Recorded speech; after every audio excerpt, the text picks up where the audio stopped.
Les chasseurs F-16, symbole des ambitions occidentales en Ukraine, pourraient bientôt entrer en action dans une offensive majeure contre la Russie. Avec 20 appareils désormais opérationnels, Kiev commence à afficher une force aérienne renouvelée, notamment grâce aux livraisons récentes en provenance du Danemark. En tout, 76 chasseurs de ce type, provenant du Danemark, de la Norvège et des Pays-Bas, doivent encore rejoindre les rangs ukrainiens. À cela s'ajoutent 20 Mirage 2000 promis par la France. Pourtant, une question persiste, où trouver les pilotes pour exploiter pleinement cette flotte?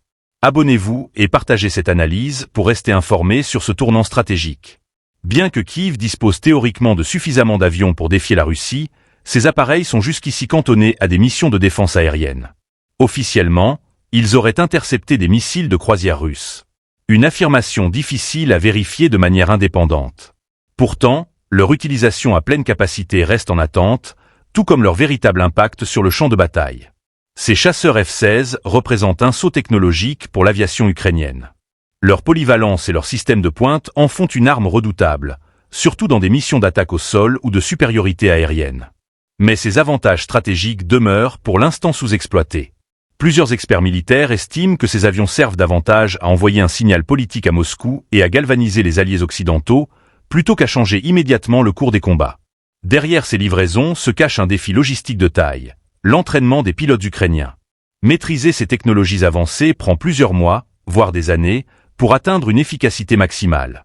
En attendant, certains pilotes expérimentés, formés à la hâte, seraient déjà mobilisés, mais leur nombre reste limité. Sur le terrain, la situation demeure tendue. Les combats autour de Kupiansk se sont intensifiés ces derniers jours, mais les forces ukrainiennes peinent à s'imposer face à la supériorité aérienne russe.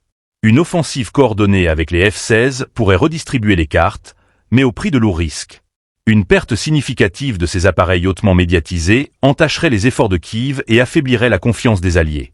Les prochaines semaines seront cruciales. Si l'Ukraine décide de déployer ses chasseurs lors d'une nouvelle offensive, le monde entier sera témoin de leur impact.